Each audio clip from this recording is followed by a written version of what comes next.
Hi everyone, it's Manny from Vegan Rock Climbing again. Today with a more training specific episode.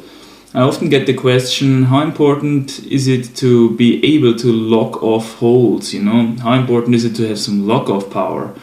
And that's why I decided to make a video about it.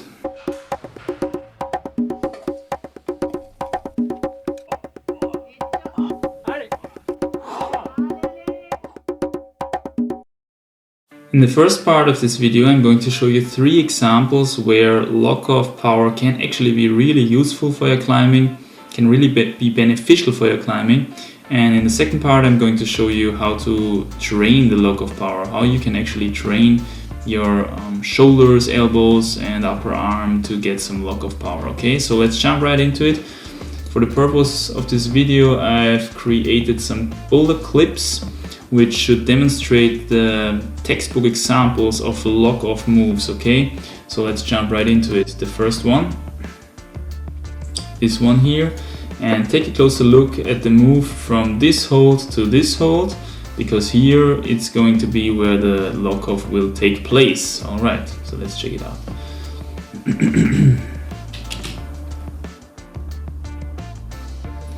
Boulder starts off with some easier moves at the beginning, and in this version I try to climb it as dynamically as possible, okay? And I will also perform the lock-off move, as you can see here, dynamically.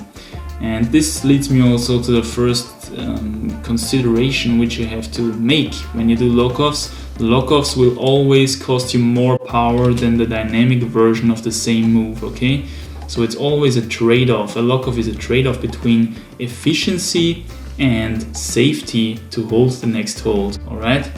So this was the dynamic version. Let's check out the static version, the lock-off version. As you can see here, I'm already moving a little bit slower on the first moves, and I'm getting my left foot up left foot up here, and perform it slowly, the lock-off, okay? And also the top moves very slowly, very inefficient but very safe. Alright, so here the close-up, once again, dynamically, hop. And here once again, lock-off mode. Yeah, and as you can see here, this is really a textbook example, okay? You have left foot on a relatively good foothold, the right hand on a relatively good hold. Okay, and you want to grab a hold that is a little bit above from you, a little bit left oriented if you're doing it with the right hand, okay? And the other foot is also in the air or pressing against the wall or something like that.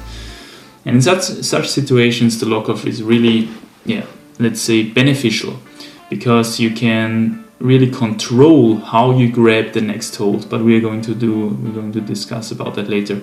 And you can see here also that you need some shoulder, elbow and upper arm power, okay, to perform a lock-off actually. So it's not for free. You need to invest some power, you need to invest some training, but it's going to be beneficial sometimes. Yeah, as you can see here, performing the last moves. And in the next one here I have basically almost the same boulder once again, but I've exchanged now the jug, the target hold, into a pocket, okay? 2-finger pocket here.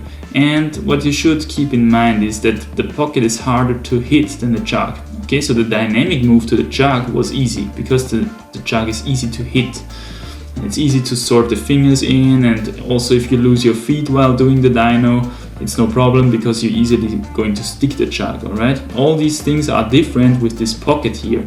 Not only is it worse than the jug, it's also further away than the jug, okay? So the lock-off this time, and also of course the dynamic version of the move, are going to be harder this time, alright? So yeah, but as I told you, if you're having a pocket as a target hold, then it can be useful, because a pocket you need to hit properly in order to keep on climbing. Otherwise you will just fall off, okay? So you can't just go dynamically to the pocket and slap against it and expect that you will grab it, alright? You need to be slow here, and therefore a lock-off can be useful. But let's check it out first, before we talk too much here. As you can see here, first moves again. Getting into the lock-off position, left foot up high, and dynamically into the pocket. only 2 fingers in. So as you can see, I was lucky enough here to hit the pocket and to be able to keep on climbing. I didn't hit it perfectly. I need to resort the pocket one time, as you may saw. And if the pocket is even worse and even smaller, then I would have trouble to hit it from a dynamic point of view, okay? And here again, the static version. Getting into the lock-off position, really locking it off, and then while locking it off, sorting the fingers into the pocket, okay? This way you can make sure that you will have all your fingers that you will need into the pocket, so that you'll be able to keep on climbing. Yeah, last moves here. And yeah, so that's basically the first example of where a lock of power can be important, okay? If your next hold is a little bit of, let's say, hard to hit, it is hard to sort the fingers in perfectly, then of course the lock off will be beneficial. So the next important example, in my opinion, is if you have a really shouldery position, okay? If you're getting your body into a really shouldery shouldery position, and if you have to do some kind of crossover move from that, okay? So here you have these 2 holds. It's a different boulder now, completely different. These 2 holds, and we are going to lock off from this hold to this hold, this time with the left arm. And yeah, let's check it out. Starting here, yeah, some easier dynamic moves at the start. Here we're already getting into the lock-off position, and as you can see here, I get my right foot really up high, okay, so that I can press my whole body really into this lock-off position. Here I'm locking off, as you can see here. This arm is now under full tension. And while it is under full tension, I can release my right arm and hop over to this next hold here, okay? Making the crossover move. And I don't do it too dynamically, otherwise I would lose this foot here. And yeah, let's check it out. Hop, here as you can see, dynamically or relatively statically move to the target hold. Okay, so what I tried now, I was looking for a solution of this move which is more dynamically, okay? And in fact I couldn't find it. I really tried hard to perform this move in a dynamic fashion, but when I jumped to it I just wasn't able to stick this hold because it's so bad. Here I tried if I actually am able to hold it from the ground, okay? And this, what you're going to see now, is the most dynamic version of this move I could produce, okay?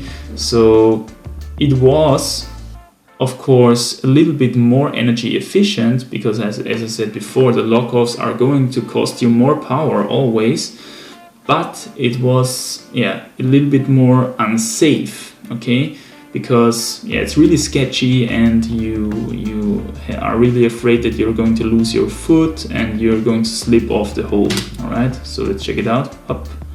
Okay, this was one. This one was actually a go where I didn't manage to hold it. Brush the hold one more time to make sure that the foot doesn't slip off, and here I make the dynamic version. But as you may saw, it's really sketchy, really unsafe. Okay. So here one more time, the static version, the lock-off version, that is really the safest way to do it in this example. And so here you have actually a textbook example where the lock-off move is actually the easiest way to perform the move, okay? Even though it might not be the most efficient from an energy point of view, but it is the easiest way to perform it if you have the power. Otherwise, you will have a very hard time to perform this move at all. Okay, so here we have two examples for lock-off, where lock-offs can be useful. Number one, if the next hole is hard to hit, okay, and it's hard to sort your fingers in perfectly. Number two, if you're in a really shouldery position. And there is also a third example which I want to give you here, and that is when you're on-sighting. Because when you're on-sighting a route, you don't know the next hold, okay? You just see a white spot on the wall and you don't know, is it good, is it bad? How do I have to get my fingers into it? Is it enough to just slap on it and I will be able to grab it and stick it, or do I have to be really precise? Do I need to get the fingers sorted in perfectly? And this is of course where the lock off is also very important, okay? When you don't know what your next hold is going to look like because you didn't check it out from the ground properly or something like that, or simply you don't know it. Sometimes you just don't know it when you're on sighting, okay? Then you need to lock off the move beforehand and get your fingers in perfectly, and to make sure that you're going to grab the next hole, okay? And you don't want to lose your onset go to a slap against the wall for nothing, alright? Okay, so these are the 3 examples which I can give you here. Let's now proceed to some ways to train the lock off power. And the first one is, of course, you just take a boulder that you're already familiar with some good holds, and make every move as slow as possible. And also, if you're already reaching the next hold, try to lock off this move, some, let's say 2 seconds, and then grab the next hold, okay? This way you're really going to recruit all of your shoulder and elbow stuff to get some lock off power. So this is one way to train it actually really efficiently, I would say. And it's also a way, if you're a beginner in it, okay, you can try this, because you're going to take some weight away with your feet and it's going to be easy. Another possibility is, if you're a little bit more advanced, just to climb without your feet, okay? Choose some good holds of your favorite overhanging wall and climb without your feet. Try to do some dynamic moves as well, but this is going to help you especially with your upper body power, with your whole upper body power, and it's going to do also a little bit of coordinative skills, okay? So another possibility, of course, is this Steckbrett. I don't know the English word for it, that's the German word, but every modern climbing gym has one of these nowadays, and you can see, as you can see, it's really the perfect tool to train the lock off power, but you have to be a little bit more advanced. If you're not able to lock off a jug, you won't use this perfectly, okay?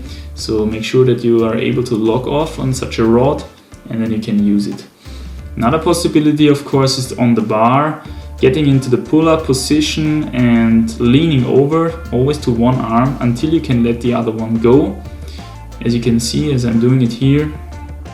And if you're not able to let go fully, then just let go a little bit, a small percentage of your hand of the other one, so that you have a higher force on the lock off hand, okay? And once you're able to lock it off fully, try to increase the time at which you're able to lock off, okay? Just lock off as long as you can. And if you're feeling that the power comes to an end, let yourself go slowly and perform a negative. This way you will ideally train the recruitment in your shoulders, elbows, upper arms and stuff like that, okay? So yeah, that's basically it for this video. I hope you liked it. I hope you've got something out of it. If you did, please like, share, subscribe, blah, blah, blah. And thanks for watching. See you guys next time.